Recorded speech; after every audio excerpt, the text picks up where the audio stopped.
The wind over the Wyoming range sounded like something alive, a long cry that rolled across the empty land and scraped through the trees. It was the kind of cold that bit straight into a man's bones. Judd Hollis pushed through the deep snow with his hat pulled low and his coat wrapped tight. He was used to quiet mornings on his 160 acres, used to silence settled so heavy you could hear your own breath freeze. This morning should have been like any other, but it wasn't. Because something waited in the snow. Judd saw it before he understood it. A cracked horseshoe lay half buried near the north fence. The metal was rimmed in ice like it had been crying in the cold. It wasn't one of his. He knelt, brushing snow off it with gloved fingers. His horses wore rough ranch shoes. This one was fine work, made for a lighter horse, the kind wealthy travelers rode. He stood slowly and looked around. Tracks. Hoofprints he didn't recognize, deep impressions from a horse that had stumbled. And a lighter trail beside it, the kind a person might leave when fighting to stay upright. Judd's heartbeat changed. He followed the trail with steady steps, eyes searching for what he already feared. A ripped strip of cloth flapped from a sage bush, silk, wrong for this land. Wrong for this weather. Wrong for anyone traveling alone. Judd's jaw tightened as he pressed forward. Then he saw her. Under a pine tree, curled on her side like a question nobody wanted to answer, lay a woman. Snow clung to her lashes. Her lips were blue. Her skin looked like it had turned to ice. Her dress was torn, stiff, ruined, and under the shredded skirt he saw ivory silk, part of a wedding dress now gray with dirt and cold. For a heartbeat, Judd didn't move. The world around him held its breath. Then he dropped to his knees. He didn't ask who she was. He didn't wonder why she was alone out here where a man could freeze in an hour. He didn't stop to guess what trouble followed her. He only knew she would die if he wasted 1 second. He slid his arms under her and lifted her close. She felt weightless, too light, too still. The wind cut across his face as he started toward his cabin, boots sinking deep with every step. Snow clung to them both. He bent his head against the storm and forced his legs forward. His cabin came into view through the trees, smoke curling from the chimney. He shoved the door open with his shoulder and carried her inside. The warmth hit him like a wall. He laid her down near the fire and touched her cheek with the back of his hand. Cold. Too cold. Judd worked fast. He threw logs into the stove until the flames roared. He grabbed every blanket he owned and wrapped them around her. Her face twitched like her body was trying to remember what warmth felt like, but she didn't wake. "It's all right," Judd said quietly, though he knew she couldn't hear him. "You're safe now." But her skin stayed cold. Judd swallowed hard. He knew what freezing did to a person. He had seen it steal life slow and quiet. He knelt beside her and spoke low, steady. "My body heat can warm you. It's the only thing that will work fast enough." It wasn't a choice. It wasn't a question. It was survival. He stripped off his coat and shirt, hands shaking not from shame but from fear he might be too late. He worked carefully, easing her out of her frozen dress, moving his eyes away from places he wasn't meant to look. He wrapped her again in layers of blankets and lay beside her, letting his heat seep into her body. Her skin felt like stone. Judd held her close, warming her hands between his. The firelight flickered across her pale face, and every few minutes he checked her breathing. It was faint, thin, almost gone. The storm outside howled and slammed against the cabin walls like fists, but Judd didn't move from her side. Hours passed. Night became a blur of tending the fire, rubbing her arms, talking to her even though she stayed silent.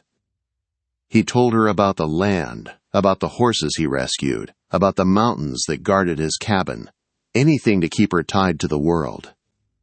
When the first light of morning slid across the floor, her breathing was stronger. Barely, but stronger. Judd allowed himself one breath of relief. For 3 days she hovered between life and death.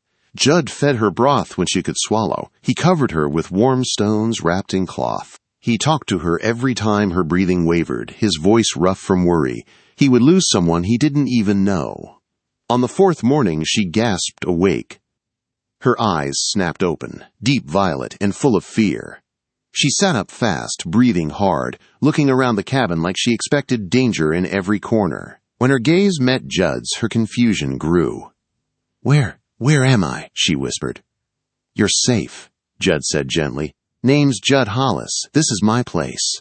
Found you near, frozen out by my fence." Her lips trembled. "I'm Anna Bishop." Her voice didn't match her clothes. Too soft, too careful, too shaped by schooling, not ranch life. Judd didn't question her yet. She told him she worked as a governess near Laramie. She said she ran after someone frightened her, but her story was short, thin, full of holes a blind man could see. Judd listened without pressing, but he watched. He watched the way she held herself, straight even when weak. He watched her hands, smooth, clean, no marks from hard work. He watched her eyes, sharp, alert, trained to read people, and every time she spoke, her words held the echo of money she tried to hide. Then, Judd found the ring. It slipped from her blankets when he changed them, heavy gold, a crest carved into it, a mark he remembered from Cheyenne, from a family whose name carried weight like iron. Judd put the ring back without a word, but his suspicions dug deeper roots. As days passed, Anna helped in the cabin. She cooked simple meals and hummed little songs that made the small room feel warmer. She fed the horses with soft hands and calm words. She moved with grace that didn't belong to a governess. One morning, Judd watched her soothe his most skittish mare like she was born in a stable. "You've done this before," he said quietly. Anna froze for half a heartbeat. "I learned by watching," she said too fast. Judd didn't argue, but something in him stayed alert. One evening by the fire, she asked him, "What were you before this place?" Judd stared into the flames. Not much to tell. "Did someone hurt you?" she asked gently. Judd's jaw clenched. His voice dropped. "My cousin, James Thornfield." Anna went pale, not startled pale, terrified pale. Before he could ask, she stood. "I'm tired," she said, and left the room. That night, Judd heard her crying softly behind the thin wall. It hit him harder than the storm outside. The next day brought thunder. Rain drenched the ground. One of Judd's horses spooked and reared, hooves flashing near Anna's face. She stepped in close, fearless, and spoke sharp words in French. The horse froze. Judd stared at her through the rain. "Where did you learn that?" Anna looked caught, cornered. "The family I worked for, they had French teachers." Judd stepped closer, voice calm but heavy with truth. "Who are you really?" Her lips parted like she almost told him. Then she didn't. They ran back to the cabin, soaked and silent. As she moved, her bodice slipped just enough for Judd to see a folded paper tucked inside. The seal was blurred from rain. But the words were clear. Charlotte Ashford, missing, reward offered. Judd's breath left him. Charlotte Ashford, heiress to one of the richest families in the West. And she was lying to him. That night he heard hooves again. Sheriff Briggs arrived asking about a missing woman with violet eyes. Judd lied. "I haven't seen her." When Briggs rode away, Judd returned to the cabin. Charlotte stood outside, fear written on her face. "He was looking for me," she whispered. Judd nodded once. "Charlotte Ashford. That your real name?" Her voice broke. "Yes. What are you running from?" She lifted her eyes and spoke the truth that chilled the room. "A marriage," she said, "to a man who wants to own me." Judd felt heat rise in his chest. "What man?" She swallowed hard. "James Thornfield." Judd's heart stopped. His cousin.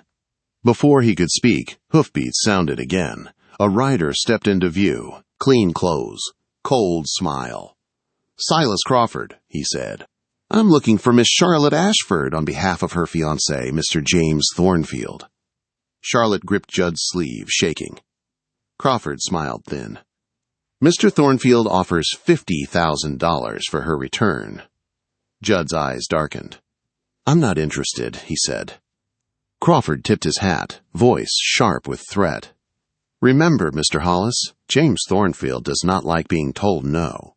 When Crawford rode away, the quiet around Judd's cabin turned into something else. Something dangerous. And Judd knew the storm was only beginning. Judd stood in the doorway long after Silas Crawford disappeared between the trees. The wind still moved across the land, but something in the air had changed. The quiet was gone. The mountains felt closer. Even the horses shifted nervously in their stalls. Trouble had found their hiding place, and Judd knew it would not leave on its own. Charlotte stood behind him, her fingers still gripping his sleeve like she was afraid he might vanish. Her violet eyes held fear she could no longer hide. Judd turned to her slowly. "You need to tell me the truth now," he said. "All of it." Charlotte swallowed, her throat tight. She looked like someone carrying a secret so heavy it bent her spine. She walked to the small table by the fire, sat down, and folded her hands together until her knuckles turned white. "My father owned mines," she began. "Silver, gold, and land from Montana to Colorado. When he died, everything passed to me. Every acre, every dollar. James Thornfield decided that marrying me would give him everything he wanted." Judd felt anger swell, slow and steady inside him. "He scared you into running," Judd said. Charlotte shook her head. "It was worse than fear. I learned things he kept hidden. His first wife, she did not fall from a horse. She found his ledgers. She found proof he stole from families who trusted him. And the week after she confronted him, she died." Judd's jaw locked in place. "He told everyone it was an accident," Charlotte whispered. "I believed her, not him. And when he learned I knew the truth, he made plans. He said I belonged to him. He said no one would believe a woman over a Thornfield." Judd leaned forward, his voice low and sharp. "So you fled." "I rode through the night," Charlotte said.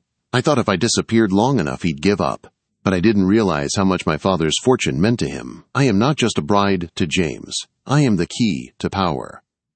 Judd's chest tightened. The woman he'd found frozen in the snow wasn't just running from danger. She was running from a man who saw her life as property. Before Judd could speak again, Charlotte's voice cracked. "And then I met you," she said softly. "I should have left as soon as I could walk. I stayed too long." Judd shook his head. "You stayed because you needed to heal. That's all." Charlotte looked down. "No, I stayed because this place made me feel safe." Judd felt something move inside him, something heavy and warm, but before he could answer, thunder rolled low across the sky. The horses outside stamped nervously. Judd stood at once. "We can't stay here," he said. "He will come back, not with one man, with many." Charlotte rose, her hands trembling. "Where do we go?" quote. "Cheyenne," Judd said. "A federal court. You can speak in the open. If you keep running, he wins. But if you stand in the light, he has to answer to the law." Charlotte shook her head. "He owns lawmen. He buys their loyalty." "Maybe," Judd said, "but not all of them." Before Charlotte could respond, hooves thundered across the property. Fast, hard, more than one rider. Judd grabbed his rifle and pulled Charlotte behind him. 3 men rode into the yard. They wore hard faces and colder eyes. Guns at their sides, confidence in their posture. The lead man spoke, his voice flat.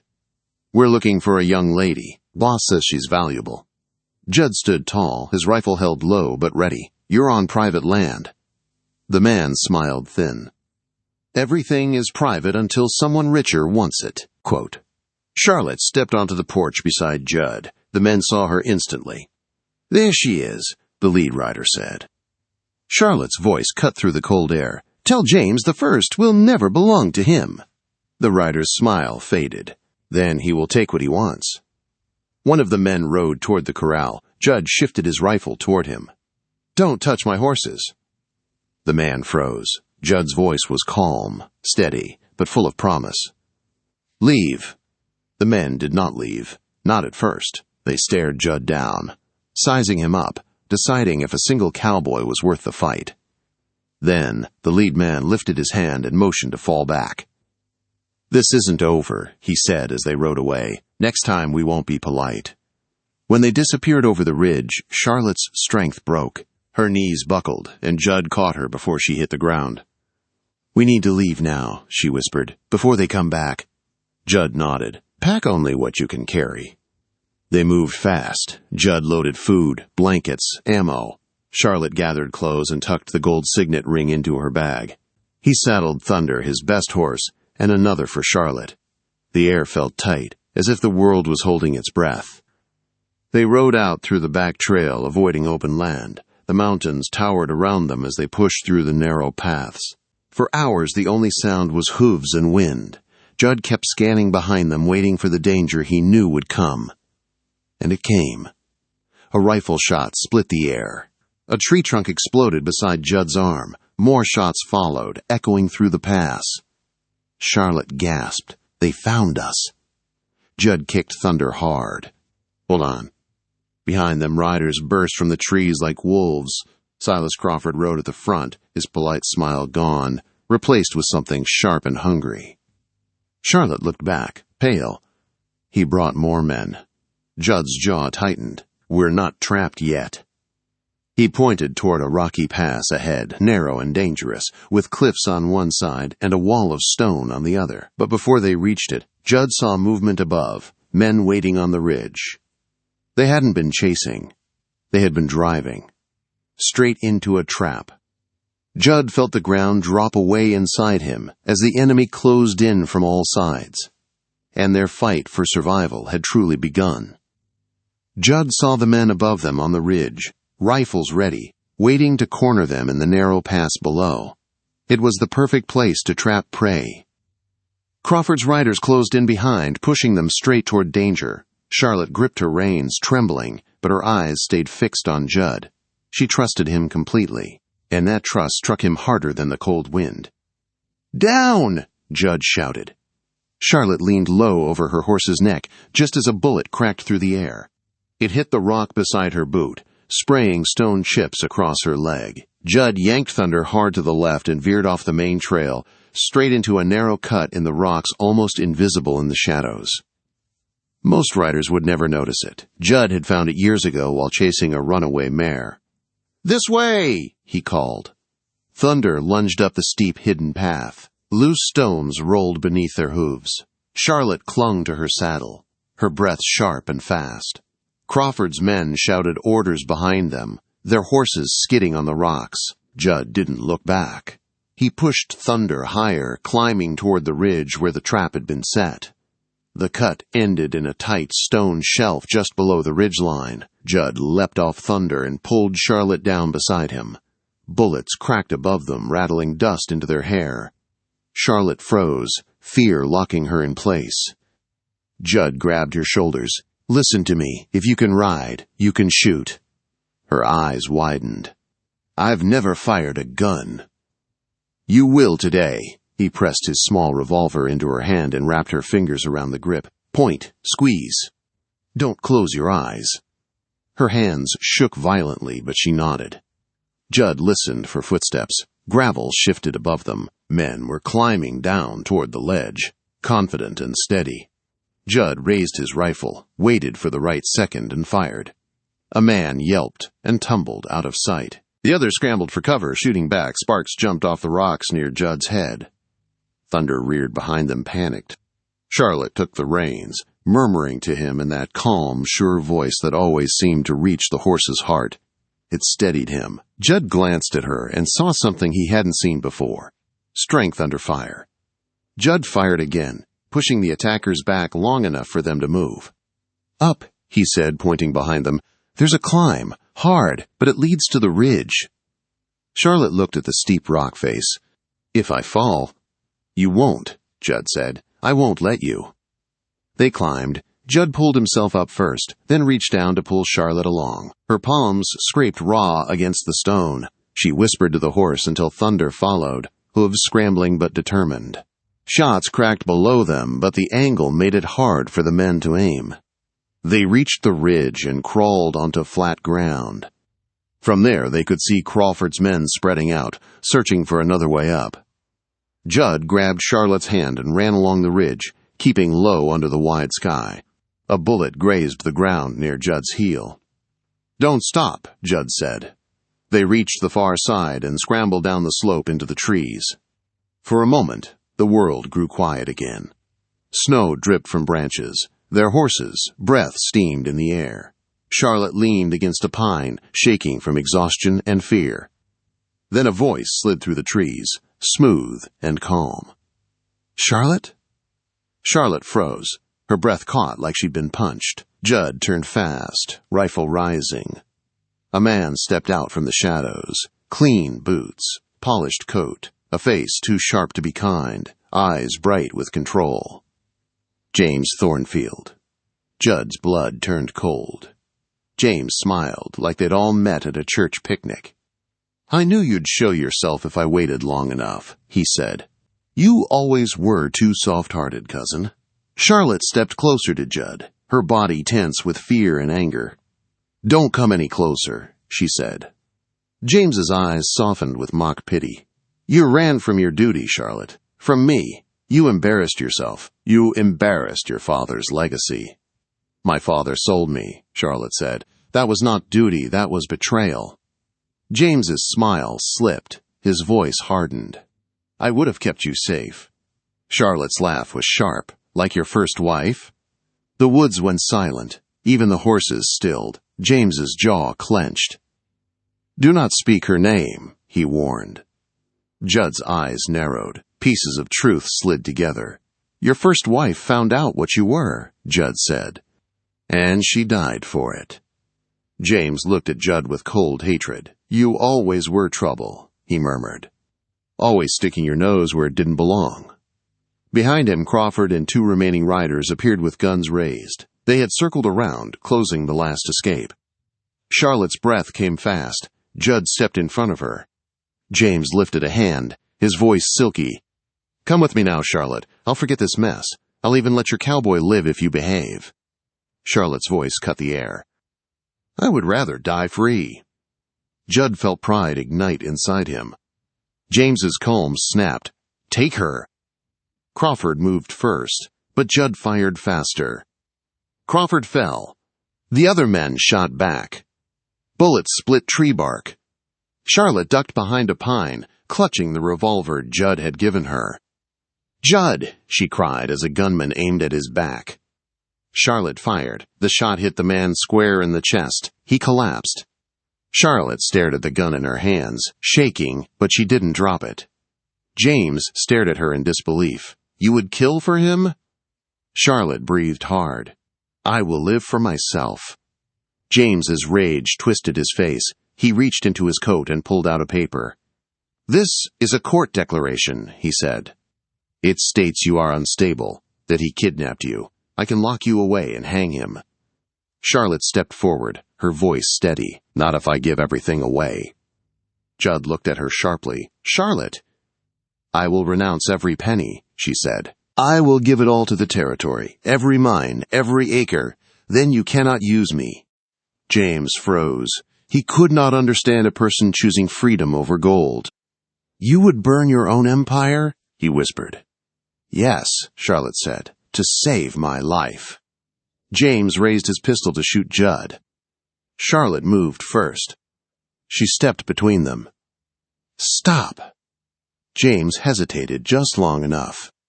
Judd lunged. He knocked the pistol aside as it fired and tackled James to the ground. They rolled in the dirt, trading blows. James swung wildly. Judd fought like a man who'd lost enough and refused to lose more. He pinned James against a tree, breathing hard. "If you ever come near her again," Judd said, "I will finish this." James's eyes were cold and hateful, but he knew he'd lost, for now. When he slipped away into the woods with his last wounded rider, Judd watched until the trees swallowed them. Charlotte rushed to Judd, her hand shaking as she touched his face and arm. "You're hurt," she whispered. "I'm breathing," Judd said. Charlotte looked at him with tears in her eyes. "Judd, I can't keep running." "Then we stand," Judd said. "And we tell the world the truth." They rode to Cheyenne. In court, Charlotte renounced her fortune, her inheritance, her chains. She presented proof of James's crimes. Marshals arrested him before he could speak another lie.